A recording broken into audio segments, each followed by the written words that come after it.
Field Marshal Walter Model jerked his head up from breakfast as the drone of aircraft engines grew to a thunderous roar above his forward headquarters in Oosterbeek, and through the villa's lace curtains, white silk parachutes bloomed like deadly flowers across the Dutch countryside. This moment, September 17th, 1944, would determine whether Germany's crumbling western defences could hold back the Allied juggernaut for another crucial winter, or whether the Third Reich would face collapse before Christmas.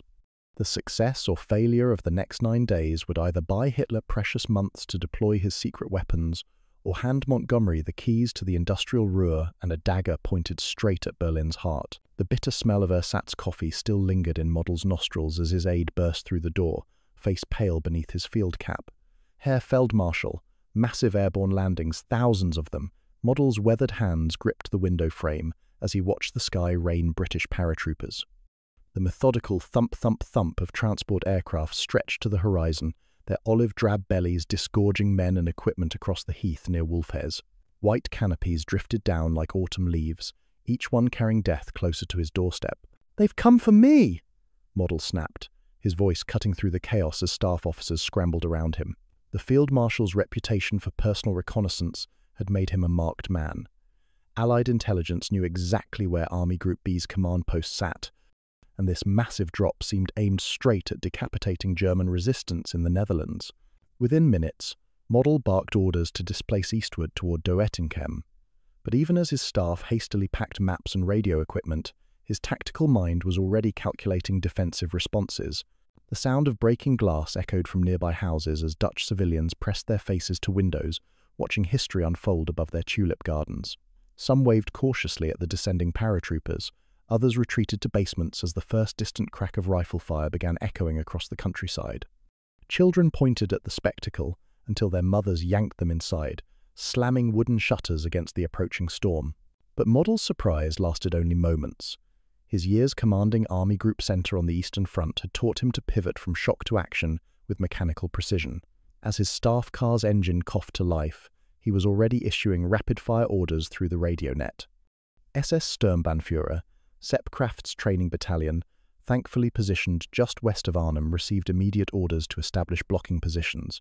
Every available unit within 50 kilometers would converge on the landing zones before the British could organize their scattered forces. The Field Marshal's practiced eye assessed the drop pattern through his field glasses as his convoy pulled away from Oosterbeek. These weren't scattered diversionary forces, this was a full-scale airborne army. Transport aircraft continued their methodical procession overhead, some trailing smoke from German flak positions that had finally awakened to the threat. Gliders followed the paratrooper waves, crash landing in farmers' fields with jarring thuds that sent livestock scattering across the polders. In the distance, SS Brigadeführer Walter Haser's 9th SS Panzer Division Hohenstaufen was already stirring to life. Tank engines coughed and roared as crews abandoned their rest areas near the Rhine. These weren't the green conscripts who had crumbled in Normandy, these were veteran Waffen-SS units, refitting after brutal campaigns in Russia and France. Their Panthers and Mark IVs had been hidden in barns and orchards, camouflaged against Allied air reconnaissance. Now they emerged like steel predators sensing wounded prey.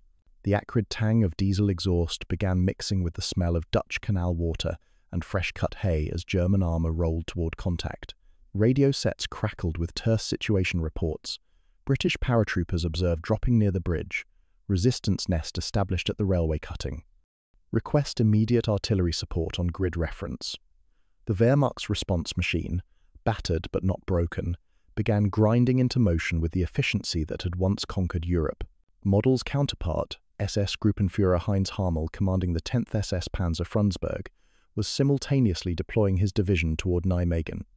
These two refitting panzer divisions represented the strongest armoured force available in the Netherlands, a stroke of fortune that Allied intelligence had failed to detect.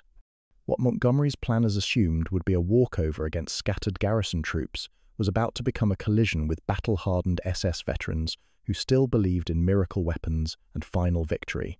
Dutch brick dust was already beginning to drift through the air as the first skirmishes erupted in Arnhem's suburbs.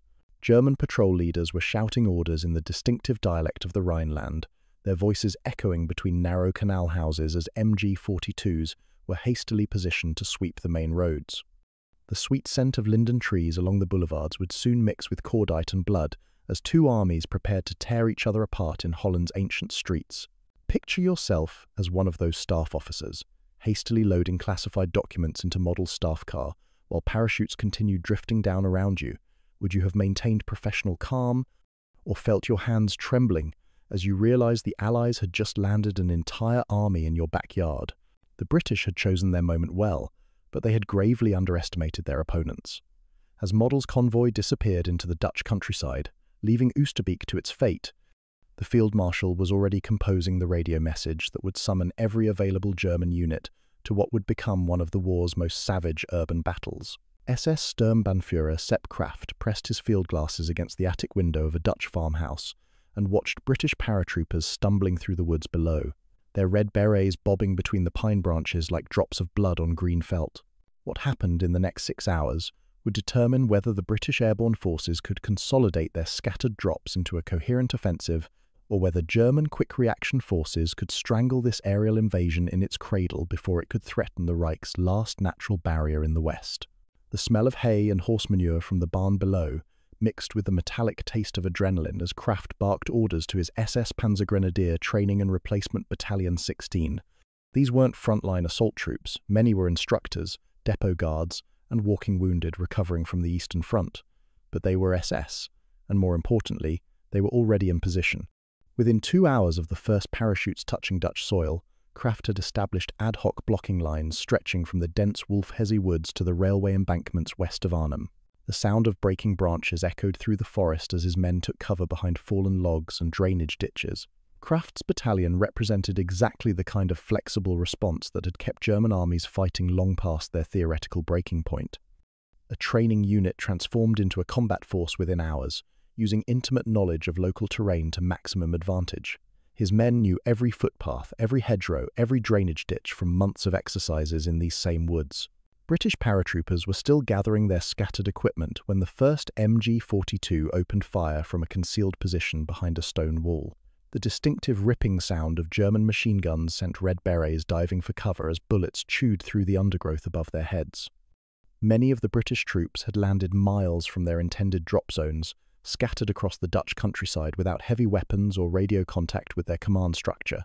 A captured British map case would later reveal the scope of Allied ambitions: Dutch phrase books, detailed street maps of Arnhem, and family photographs tucked between tactical overlays. One German Feldgendarmerie sergeant recalled finding a blood-stained photo of a British soldier's wife and children, the woman's smile now streaked with crimson.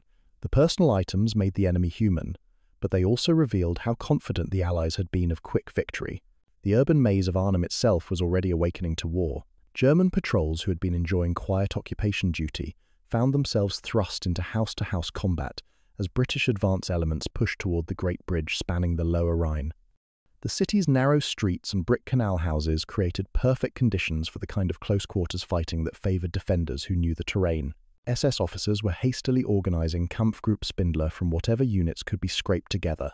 Artillery crews pressed into service as infantry. Luftwaffe flak gunners given rifles and told to hold street corners. Even administrative personnel from division headquarters found themselves manning roadblocks with Panzerfaust anti-tank weapons. The smell of diesel exhaust and gun oil filled the air as German vehicles raced through Arnhem's streets, their tracks gouging ruts in the ancient cobblestones. The city's churches and civic buildings provided excellent observation posts for German forward observers. From bell towers and municipal office windows, artillery spotters could direct fire missions with devastating precision. The sound of church bells had been replaced by the whistle of incoming mortar rounds as German crews walked their fire by smell and sound through the urban canyons. Lieutenant Colonel John Frost's British paratroopers had managed to seize the northern approach to Arnhem Bridge, but they quickly found themselves isolated and surrounded. German defenders were already positioning assault guns and anti-aircraft weapons in the narrow streets around the bridge approaches, creating interlocking fields of fire that would turn any relief attempt into a slaughter.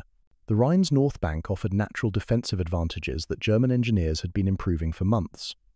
Brick warehouses provided hard cover, while key cranes and flood dikes created natural strongpoints.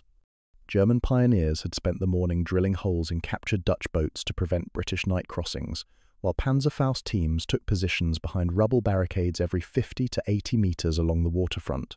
Dutch civilians caught between the armies pressed themselves against cellar walls as machine gun tracers stitched across their lace curtains, The sweet scent of flowers from window boxes mixed with the acrid smell of cordite as German patrols exploited the urban terrain with brutal efficiency. Cellars became firing positions, garden walls became cover, and tram lines provided perfect avenues of approach for MG-42 teams. SS medics were already setting up aid stations in commandeered cafes, their floors slick with rain and broken glass from shattered windows. The wounded gasped as sulfur powder was packed into their wounds, the white antiseptic powder mixing with Dutch brick dust that seemed to hang in the air like fog. Every available building was being converted to military use as the German defence improvised and adapted with characteristic thoroughness. But the most ominous development for the British was happening beyond Arnhem city limits. Walter Haas's 9th SS Panzer Division was finally reaching full combat readiness, their tanks and assault guns emerging from carefully camouflaged positions in Dutch barns and orchards. The rumble of tracked vehicles grew louder as veteran SS crews who had survived Kursk and Normandy prepared to demonstrate why the Waffen-SS remained the Reich's most feared military formation. The afternoon sun was already casting long shadows across the Dutch countryside as the first major German counterattacks began forming up, but the British paratroopers dug in around Arnhem Bridge remained unaware that 2 full SS Panzer divisions were converging on their isolated positions like steel wolves closing on wounded prey. Hauptsturmführer Victor Graebner gunned his armoured car's engine and led 25 vehicles in a desperate dawn charge across Arnhem Bridge, their steel tracks striking sparks from the cobblestones as Lieutenant Colonel Frost's paratroopers opened fire from both sides of the span. This single moment of tactical audacity on September 18th would either shatter the British stranglehold on Germany's most vital Rhine crossing or demonstrate that even SS reconnaissance units could be destroyed by determined men with anti-tank weapons and the high ground. The acrid smell of diesel exhaust mixed with cordite as Graebner's SS-Aufklärungs-Abteilung 9 roared out of the morning mist, their armoured cars and half-tracks racing toward what they assumed was a token British force. The reconnaissance battalion had been ordered to probe the bridge defences, but Graebner, veteran of a dozen cavalry charges on the Eastern Front, decided to smash through with overwhelming speed and firepower. His lead vehicle's machine gun was already chattering as they approached the bridge's northern ramp. The sound of metal striking stone echoed like a death knell as British PA-80 anti-tank weapons began firing from concealed positions in the riverside buildings. Graebner's armoured cars had been designed for reconnaissance, not urban assault, and their thin armour offered little protection against the British weapons. Within minutes, burning vehicles were scattered across the bridge like broken toys, their fuel tanks adding black smoke to the morning fog drifting up from the lower Rhine. German radio operators crouched in basement command posts frantically tried to coordinate the disaster, but their Fug 5 and Fug 10 radio sets were proving woefully inadequate for urban combat. Static crashed through the headphones as buildings and river moisture interfered with transmissions. Desperate runners began sprinting through Arnhem's narrow streets, dodging British sniper fire to carry orders between scattered Kampfgruppen as the Wehrmacht's communication network fragmented under pressure. The bitter taste of defeat was already filling German mouths as Graebner's reconnaissance battalion was systematically destroyed on the bridge approaches. British paratroopers methodically picked off German crew members as they tried to escape their burning vehicles, the distinctive crack of Lee Enfield rifles echoing between the riverside warehouses. By full daylight, the northern approach to Arnhem Bridge looked like a vehicle graveyard, twisted metal steaming in the cool September air. But German mortar crews positioned in nearby churchyards were already adjusting their fire by sound and smell, walking their rounds closer to British positions with each salvo. The 8cm and 12cm mortars created a distinctive whistle that Dutch civilians would remember for the rest of their lives. Crews adjusted their aim by listening to the echo of explosions off lower Rhine warehouses, the wet wool and brick dust smell, helping them gauge proximity to their targets. German engineers had already struck their first major blow against Allied strategy by destroying the Wilhelmina Canal Bridge at Sonn on September 17th. This single act of sabotage forced Allied bridging operations that bought crucial hours for SS redeployment throughout the Netherlands. Every hour's delay gave German commanders more time to scrape together defensive forces from training battalions, depot guards, and walking wounded. The highway stretching from Eindhoven through Grave to Nijmegen, already dubbed Hell's Highway by advancing Allied forces, was becoming a German killing zone. Artillery forward observers, hidden in farm buildings and church towers, could direct harassing fires with devastating precision. The narrow, elevated road offered no cover for advancing Allied columns, making every vehicle a perfect target for registered German guns. Dutch civilians found themselves pressed into service on both sides of the conflict.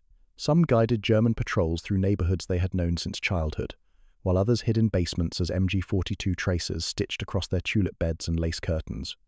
The sound of breaking glass became as common as church bells once had been, while shell bursts shorn flower gardens down to bare earth. A captured British supply container discovered near Wolfhaze revealed the extent of Allied confidence in quick victory. German Lancer gathered around as their sergeant opened the cylinder, spilling cigarettes, chocolate bars, and PI-80 anti-tank rounds across the heath. "Airdropped rations for us," one soldier joked, lighting a British cigarette, plus explosives for dessert. The bitter irony wasn't lost on men who had been surviving on ersatz coffee and turnip soup for months. Paratroop veterans from Italy and the Eastern Front were already stiffening the scratched German units defending Arnhem. These battle-hardened NCOs brought small unit tactics learned in the rubble of Stalingrad and Monte Cassino, transforming station guards and depot troops into effective urban fighters within hours. The distinctive field grey uniforms began appearing in doorways and alleyways throughout the city as German resistance solidified. Weather conditions on September 19th and 20th brought fog and low clouds that German officers noted with professional satisfaction. Fewer Allied transport aircraft meant reduced resupply for the isolated British forces, while the overcast skies limited the devastating Allied air support that had broken so many German formations in Normandy. German counterattacks were deliberately timed to exploit these weather windows, when RAF fighter bombers couldn't intervene. The morning mist rising from Dutch canals carried the metallic scent of blood, and the sweet smell of spilled aviation fuel from crashed gliders. Civilian cyclists were being pressed into service as guides for German patrols, their intimate knowledge of neighbourhood shortcuts proving invaluable for units trying to outflank British strongpoints. Others cowered in cellars as the sound of tracked vehicles grew louder outside their windows. By nightfall on September 18th, the pattern was becoming clear to German commanders studying their situation maps. The British had achieved tactical surprise but lacked the strength to exploit their initial success. Every hour that passed, without British reinforcements breaking through from the south, gave the Wehrmacht more time to position experienced units around the isolated airborne forces. But as darkness fell over the Netherlands, German staff officers were receiving disturbing reports from their southern sectors. American paratroopers were already advancing up Hell's Highway, and British armoured spearheads were approaching the WWII bridges at Nijmegen with ominous determination. SS Gruppenführer Heinz Harmel crouched behind a brick tram depot as American paratroopers from the 82nd Airborne launched their suicidal daylight assault across the WWII River. Their flimsy canvas boats silhouetted against the churning water like sitting ducks in a shooting gallery. The next 4 hours would determine whether German defenders could hold the crucial WWII bridges at Nijmegen and prevent Allied armour from linking up with the isolated British forces at Arnhem, or whether American audacity would crack open the gateway to Germany's industrial heartland. The staccato hammering of MG-42s echoed off the river's brick embankments as Harmel's 10th SS Panzer Frundsberg Division poured devastating fire into the American assault boats. German machine gunners had positioned themselves behind carefully constructed brick revetments, their barrels already glowing red from sustained fire as they cut the WWII's surface to white foam. The acrid smell of overheated gun barrels mixed with the river's brackish odour, and the metallic tang of blood as American paratroopers died in the water. Harmel himself was a master of tactical improvisation, having survived the Eastern Front's brutal lessons about mobility and firepower. His division had been refitting near Arnhem when the Allied airdrops began, but within hours he had redeployed his Kampfgruppen throughout the Nijmegen sector, using a combination of bicycles, commandeered Dutch buses, and his remaining armoured vehicles. German soldiers appeared and disappeared behind hedgerows like phantoms, covering 3 to 5 kilometres in minutes to reappear along dike crowns where Allied intelligence had reported empty countryside. The sound of American Garand rifles cracking across the water provided counterpoint to the deeper roar of German weapons as surviving paratroopers reached the southern bank and began their desperate charge toward the bridge. Approaches. These weren't green conscripts. These were veteran airborne troops who had jumped into Sicily and Normandy, but even elite soldiers were vulnerable to 88mm anti-aircraft guns firing in direct support from concealed positions behind Nijmegen's medieval walls. German artillery observers had registered their targets using the city's church spires and factory chimneys as reference points. From attic windows and bell towers, forward observers peered through tile gaps with field glasses, calling down devastating fire missions on American assembly areas. The whistle of incoming shells became as common as seagull cries along the river, while the concussion of high-explosive rounds shattered windows throughout the old city centre. Meanwhile, at Oosterbeek, SS Brigadeführer Walter Haser's 9th SS Panzer Hohenstaufen was systematically compressing the British perimeter with concentric artillery fire. 105mm light field howitzers and 150mm heavy guns pounded the shrinking British positions, supplemented by repurposed 88mm anti-aircraft guns firing in direct support. The mathematical precision of German gunnery was slowly grinding Frost's paratroopers into the Dutch soil. SS Panzerjäger teams had positioned their Pak-40 anti-tank guns in doorways throughout Arnhem's narrow streets, creating kill zones that no Allied armour could penetrate. The smell of burned linseed oil and hot brake pads left a bitter metallic reek in the medieval lanes as German crews waited patiently for British relief columns that would never arrive. Every street corner had become a potential ambush site, every building a fortress. Dutch SD and Ordnungspolizei units were conducting systematic sweeps for resistance spotters around radio beacons and church towers. The sound of jackboots on cobblestones accompanied the rough Dutch commands as German security forces searched for the civilian spotters who had been guiding Allied aircraft to their targets. Collaboration and resistance existed side by side in occupied Holland, creating a web of mutual suspicion that the Germans exploited ruthlessly. Night fighting increasingly favoured German infiltration tactics perfected on the Eastern Front. SS patrols blackened their faces with burnt cork and wore felt-soled boots to move silently through Arnhem's residential districts. Whispered passwords, Hindenburg, allowed them to pass Feldgendarmerie checkpoints as they closed the noose around British strongpoints. The darkness that had once protected Allied paratroopers now concealed their hunters. One German mortar team positioned in a rural churchyard found themselves setting their baseplate directly on top of old graves, the weapon's recoil cracking a weathered headstone with each shot. "Forgive us," the gunner murmured to the dead as he loaded another high-explosive round, the irony not lost on men who were turning a place of eternal rest into an instrument of death. The sweet smell of flowers from neglected graves mixed with the sulphurous stench of artillery propellant. Back at the Wall crossing, American survivors were finally reaching the northern bank despite horrific casualties. Their canvas assault boats had been shredded by German fire, leaving the river littered with equipment and bodies.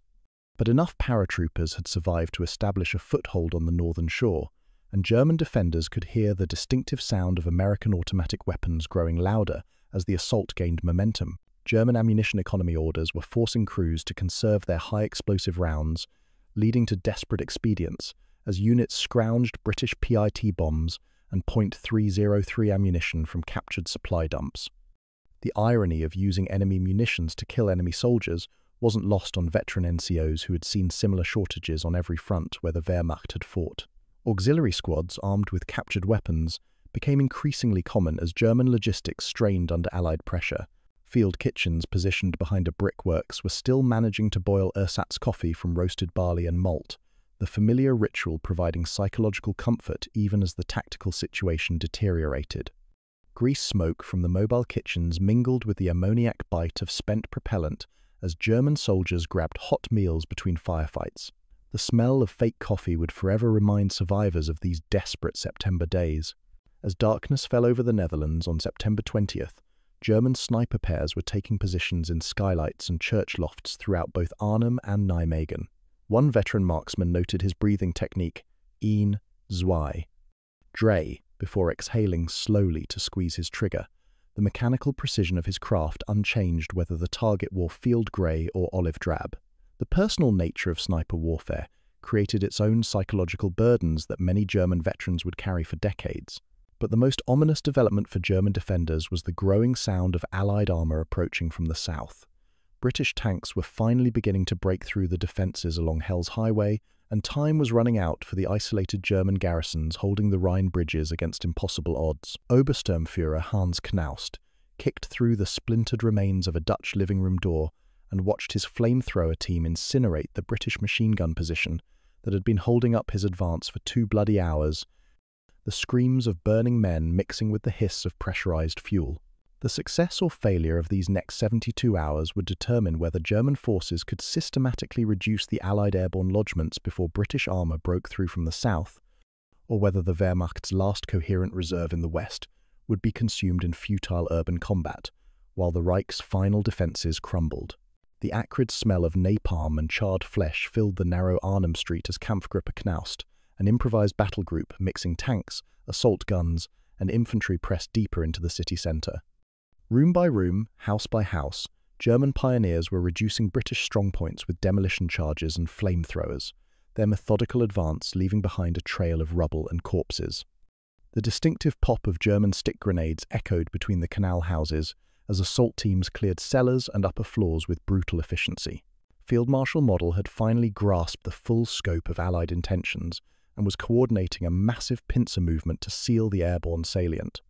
The 59th Infantry Division, 176th Division, and 107th Panzer Brigade were striking Hell's Highway at Wegel and Uden, their surprise attacks creating traffic jams stretching for kilometres, as burning Allied vehicles lit the Dutch countryside like funeral pyres. The 107th Panzer's Panthers had positioned themselves hull down behind Dutch beat clamps in the early morning mist, their long 75mm guns perfectly sighted to ambush soft-skinned Allied vehicles at first light. German tank commanders counted dozens of wrecked British and American trucks along a single stretch of highway, their cargoes of ammunition and medical supplies scattered across the polders. The sweet smell of sugar beets mixed with diesel fuel and blood created an oddly pastoral scent of industrial warfare. German artillery crews had perfected a deadly system for registering targets throughout the urban maze of Arnhem and Nijmegen. Forward observers climbed rickety attic ladders to peer through gaps in clay roof tiles, their field glasses focused on church spires and factory chimneys that provided perfect reference points for fire missions. The mathematical precision of German gunnery was slowly grinding the British airborne positions into the ancient Dutch soil. Resource shortages were forcing German units into increasingly desperate expedients. Ammunition economy orders strictly limited high-explosive rounds, forcing crews to scrounge British P-80 bombs and .303 ammunition from captured supply dumps. The bitter irony of killing British soldiers with their own munitions wasn't lost on Wehrmacht veterans who had learned to improvise with whatever materials the battlefield provided. Reports filtering back to Army Group headquarters claimed British prisoner counts near Arnhem had reached 6,000 to 6,500 by September 25th, though German losses remained uncertain, somewhere between 3,300 and 5,300 casualties, with historians still debating the exact figures. What was certain was that both sides were bleeding themselves white in the rubble of Holland's ancient cities. Propaganda. Company photographers were already framing British prisoners under Arnhem-Nijmegen road signs, their images destined for Goebbels's press machine within 72 hours. The Reich's propaganda minister would herald this as a Sieg bei Arnhem victory at Arnhem. But the hollow-eyed German soldiers in the photographs told a different story about the true cost of this defensive triumph. Dutch civilians cowering in their cellars described a distinctive sweet-sour smell drifting through their neighbourhoods, river mud, and singed thatch, mixed with melting chocolate from blasted British ration tins. The domestic scents of occupied Holland were being replaced by the industrial odours of modern warfare as two armies tore each other apart in the streets where children had played hopscotch just days before. A German medic working in a makeshift aid station discovered a grim solution to his morphine shortage. British wounded carried their own medical supplies. He carefully penciled B on the foreheads of soldiers he had treated with captured British morphine syrettes, a simple system to prevent double dosing in the chaos of urban combat. The irony of German medics saving British lives with British medicine, while German soldiers killed other British troops just blocks away, embodied the moral complexity of mechanized warfare. Intelligence officers at SS Panzer Corps headquarters were systematically identifying British 1st Airborne units from shoulder flashes and captured equipment. German mapboards soon displayed the exact positions of individual British battalions, plotted street by street throughout Arnhem's shrinking perimeter. The distinctive Pegasus insignia of British airborne forces was becoming as familiar to German staff officers as their own unit symbols. German commanders had adopted a policy of rotating counterattacks every 3 to 4 hours, denying British forces any opportunity for rest or consolidation. Loudspeakers positioned throughout the city blared surrender appeals between artillery barrages, the metallic voices echoing off brick walls as psychological warfare supplemented high explosives. Sleep deprivation was becoming as effective a weapon as bullets and shells. Luftwaffe sorties remained minimal throughout the battle, but 20mm flak towers had been converted into anti-aircraft positions that duelled at rooftop height with British snipers. German crews were systematically shredding balconies and tram wires like cobwebs, their rapid-fire weapons creating deadly crossfire patterns in the narrow streets. The distinctive sound of German automatic cannons became the soundtrack to Arnhem's agony.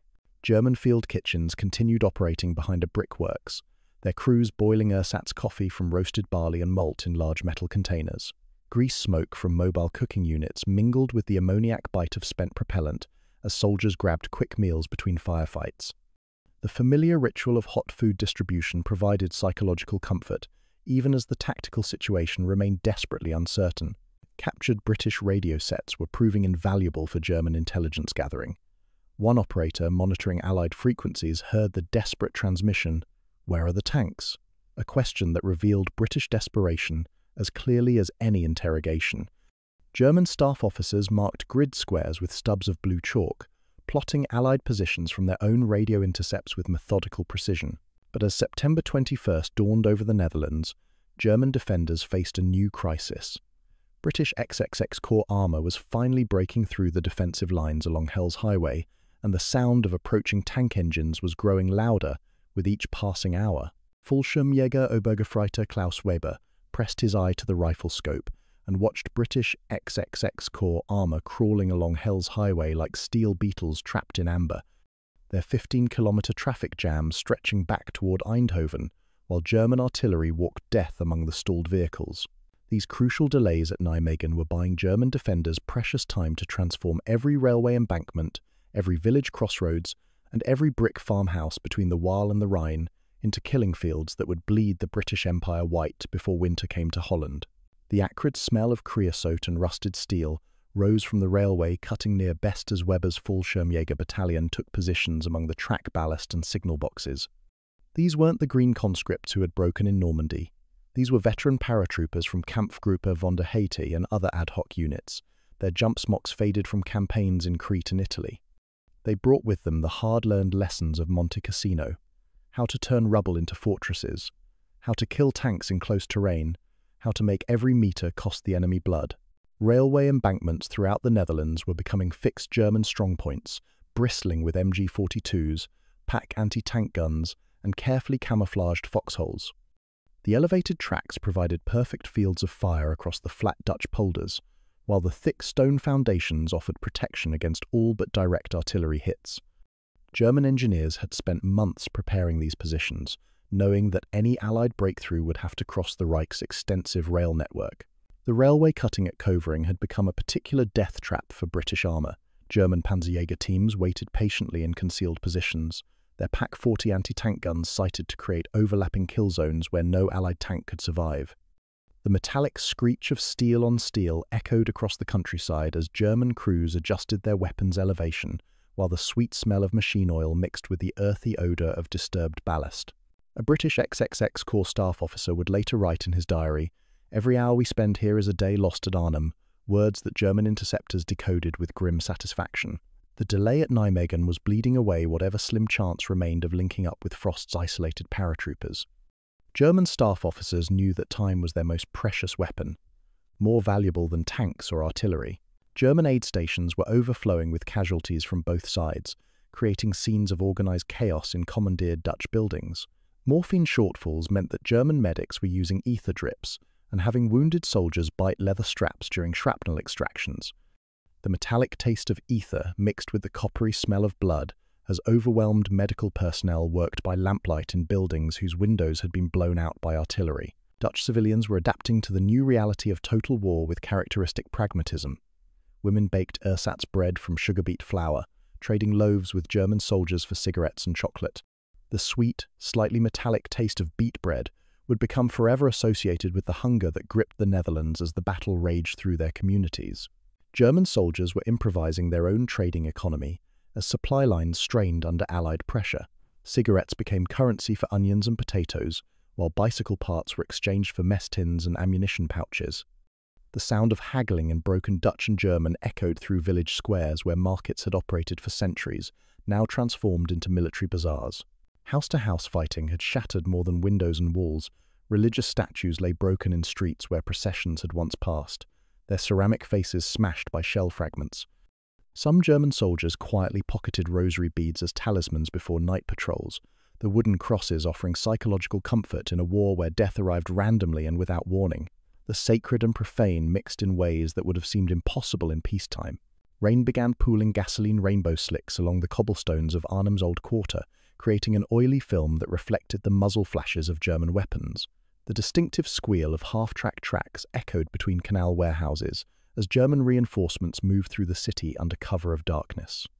The industrial sounds of mechanized warfare were replacing the gentle splash of canal boats and the clip-clop of horse-drawn carts. One of the war's most effective deceptions occurred when German soldiers painted a Tiger tank emblem on a barn door near WWII, complete with a decoy exhaust pipe protruding from the wooden wall. An entire Allied reconnaissance probe halted and called for artillery support against what appeared to be a concealed heavy tank position inside, where only straw bales and farm equipment. The psychological impact of German heavy armor had become almost as valuable as the actual weapons. Fallschirmjäger reinforcements continued trickling into the Netherlands throughout late September, bringing small unit tactics perfected in the rubble of Italian hill towns and Russian cities. These veteran NCOs could transform raw recruits into effective urban fighters within hours, teaching them how to move through ruins without silhouetting themselves, how to recognize the sound of different Allied weapons, and how to survive in the killing environment of modern city warfare. German snipers had learned to exploit the acoustic properties of Dutch architecture, using the echo of rifle shots to confuse British counter-snipers about their actual positions. One marksman reported firing from a church bell tower, then dropping through a trapdoor to the nave below as British return fire shattered the bronze bells above his head. The musical notes of cracked bells became another element in the symphony of urban destruction. Weather conditions continued favouring German defenders as fog and low clouds persisted through the third week of September. Allied transport aircraft struggled to maintain supply drops to the isolated British forces, while German artillery could fire at massed Allied columns without fear of air retaliation. The overcast skies that Dutch farmers normally welcomed for their crops now sheltered the Wehrmacht's desperate defensive operations. As September 24th dawned over the Netherlands, German radio intercept teams were detecting increasing desperation in British communications references to ammunition shortages, casualty reports, and urgent requests for immediate relief that would never come. The sound of approaching Allied armour was growing louder along Hell's Highway, but German defenders knew they had already achieved something approaching a miracle by holding the bridges for over a week against impossible odds. German searchlight beams swept across the lower Rhine like skeletal fingers as Lieutenant Wilhelm Kruger watched British paratroopers desperately paddling makeshift rafts and broken doors toward the southern bank, their silhouettes dancing in the harsh white light before MG-42 fire cut them down in the dark water. Operation Berlin, the British evacuation from Oosterbeek, would either salvage the remnants of Montgomery's airborne army from complete annihilation or provide German defenders with a final opportunity to destroy the last organised Allied resistance north of the Rhine in a killing ground lit by flares and searchlights. The metallic taste of cordite hung in the cool September air as German machine gun crews adjusted their arcs of fire, walking tracer rounds across the river's surface in methodical patterns that left no avenue of escape uncovered. Kruger's gunners had been fighting continuously for 8 days, their weapons so hot that ammunition handlers were wrapping their hands in cloth to avoid burns from the receivers. The distinctive ripping sound of German automatic weapons echoed off the water as red tracers drew geometric patterns of death above the Rhine's black surface. German patrol boats chugged slowly through the morning mist, their crews dragging grappling hooks through river eddies that had claimed so many British soldiers during the night evacuation. Bodies surfaced with the dawn web gear tangled around lifeless limbs, red berets floating like blood drops on the current, waterlogged paybooks stamped "1 Airborne" dissolving in the German crew's hands. The sweet smell of river water mixed with decomposition created an odour that German veterans would associate with victory for the rest of their lives. Field Marshal Model was already drafting commendations for his subordinate commanders as reports confirmed the collapse of British resistance around Arnhem. SS Obergruppenführer Wilhelm Bittrich, SS Gruppenführer Heinz Hamel, and SS Brigadeführer Walter Haase would all receive Knight's Cross recommendations for their rapid improvisation and urban assault coordination despite critical fuel and ammunition shortages. The speed with which they had transformed training battalions and depot guards into effective combat formations had saved the Netherlands for the Reich. The human cost of German victory was becoming apparent in the casualty clearing stations scattered throughout Arnhem and Nijmegen. German medical personnel reported approximately 3,300 to 5,300 casualties. Historians would debate the exact figures for decades, but the psychological impact on surviving troops was immeasurable. Veterans of Stalingrad and Kursk compared the house-to-house fighting in Dutch cities to the worst urban combat they had experienced on any front. Dutch civilians emerged from their cellars to find their ancient cities transformed into moonscapes of rubble and twisted metal. The sweet scent of flowers from window boxes had been replaced by the acrid smell of burned buildings and decomposing corpses trapped beneath collapsed walls. Reprisals against suspected resistance members began immediately, as German security forces tightened their grip on the Netherlands, implementing curfews and radio confiscations that would contribute to the approaching hunger winter. German staff studies were already analysing the tactical lessons of Market Garden, while the battle smoke still lingered over Holland cities. The rapid response to airborne landings had validated Wehrmacht doctrine about immediate counterattacks before enemy forces could consolidate their positions. Every hour of delay had favoured the defenders, allowing time to scrape together ad hoc battle groups from whatever personnel and equipment remained available. The failure of Allied strategy had preserved German control over the Randstad Holland's economic heartland, ensuring continued blockade conditions that would lead to mass starvation during the coming winter. The strategic implications extended far beyond military casualties, as German administrators prepared to use food as a weapon against the Dutch civilian population in retaliation for their support of Allied operations. Battlefield salvage crews were already tallying the enormous quantities of Allied equipment scattered across the Netherlands. Dozens of gliders lay smashed across the heaths near Wolfhaze, their linen and plywood fragments snagged in pine trees like ghostly sails that reminded German soldiers of the massive gamble that had failed so completely. The industrial capacity required to mount such an operation demonstrated Allied strength, but also their willingness to sacrifice elite formations in desperate strategic gambles. German interrogation teams worked systematically through the thousands of British prisoners captured during the 9-day battle. Final tallies would show approximately 1,485 British killed in action, with 6,525 captured around Arnhem and Oosterbeek. The prisoners represented the cream of British airborne forces, veteran paratroopers, whose loss would be felt throughout the remainder of the war in northwest Europe. One German private wrote home about discovering an intact British tea tin among the rubble of a destroyed glider, its contents somehow surviving the crash and subsequent artillery bombardment. He brewed the tea in his dented steel helmet, then found himself weeping as he tasted flavours from before the war when such simple pleasures hadn't required miracle survival to enjoy. The emotional toll of constant combat was breaking down even the most hardened Wehrmacht veterans. The Great Bridge at Arnhem remained under German control as engineers cleared over 500 unexploded rounds from nearby ruins, and painters began overlaying shell scars with fresh grey paint. The span that Montgomery had hoped would provide a gateway to Germany's industrial heart had instead become a monument to German defensive tenacity. Photographers documented the clearing operations, while propaganda crews prepared newsreels proclaiming proof of intact German will to resist Allied invasion. Privately, German staff officers were warning that fuel, ammunition, and trained infantry remained critically short, despite this tactical victory. The defensive success at Arnhem felt more like a reprieve than salvation to commanders who understood the strategic situation throughout the Reich. Every German triumph now carried the bitter knowledge that such victories were consuming irreplaceable resources at an unsustainable rate. Surviving German paratroopers would later call Arnhem unser Stalingrad, I am Kleinen, their small Stalingrad for the block-by-block brutality that had reduced veteran units to scattered stragglers who were then rebuilt around surviving NCOs.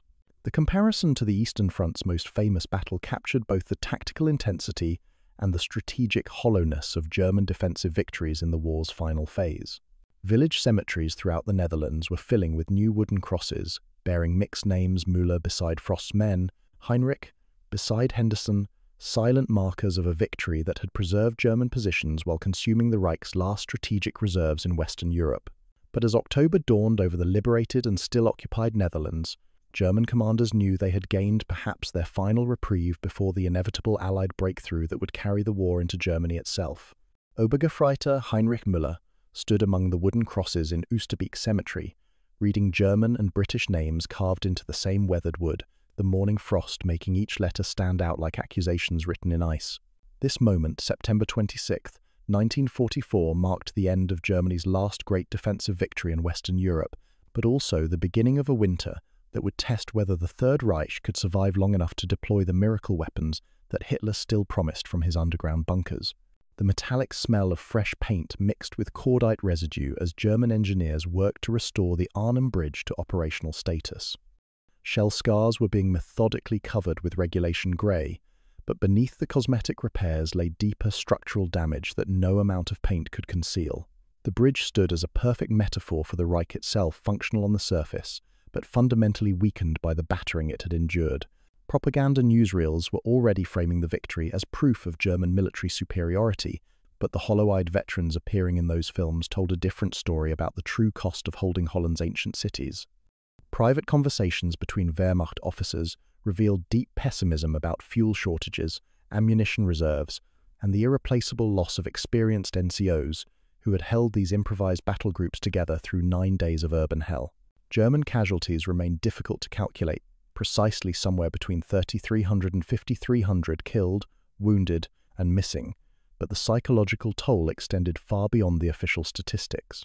Veterans of multiple fronts described the house-to-house fighting in Arnhem as among the most intense urban combat they had experienced anywhere in Europe or Russia. The human cost of victory was consuming Germany's remaining reserves of military expertise. Lessons learned from Market Garden were already circulating through Wehrmacht training centres and staff colleges. The rapid response to airborne landings had validated German doctrine about immediate counterattacks, but it had also demonstrated the dangerous fragility of improvised defences. Cut communication lines, exploit choke points, and rotate small unit attacks to prevent enemy consolidation. These tactical principles would soon be tested again as Allied forces prepared their next offensive operations. The strategic implications of German success extended far beyond military casualties into the realm of civilian suffering. Preserved German control over the Randstad ensured continued blockade conditions that would lead directly to the hunger winter of 1944-45. Food became a weapon as German administrators punished Dutch civilian support for Allied operations through systematic starvation that would claim thousands of lives before liberation finally arrived. Dutch civilians emerged from their cellars to survey neighbourhoods transformed into moonscapes of rubble and twisted metal. The sweet scent of tulips and linden trees had been replaced permanently by the acrid smell of burned buildings and limes scattered over mass graves. Children who had watched parachutes bloom like flowers would spend the coming winter scavenging for fuel among the ruins of their former homes.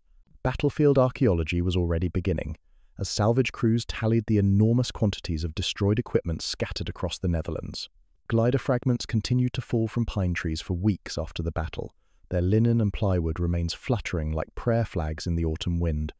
The industrial waste of modern warfare covered the Dutch countryside with a metallic patina that would take years to rust away. British prisoner counts reached final tallies that shocked both sides. Over 6,500 captured airborne troops represented the destruction of an entire elite formation that had taken years to train and equip. German interrogation teams processed the prisoners with mechanical efficiency, while privately marvelling at the quality of Allied equipment and the obvious resources required to mount such an ambitious operation. The Reich was fighting an enemy whose industrial capacity dwarfed Germany's remaining production. Field hospitals throughout the Netherlands continued operating at capacity as medical personnel treated wounded from both armies with dwindling supplies of morphine and sulfur powder.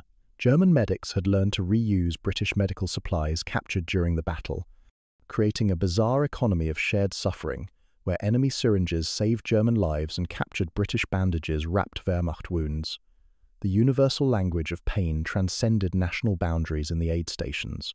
The Great Bridge at Arnhem resumed carrying German military traffic within weeks of the battle's end, but the span that Montgomery had hoped would provide a gateway into Germany's industrial heart had instead become a bottleneck that German engineers struggled to keep operational.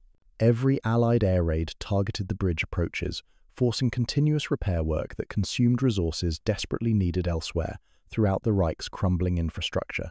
One German chaplain conducting burial services in mixed military cemeteries noted the cruel irony of enemies who had killed each other, now lying peacefully side by side in Dutch soil.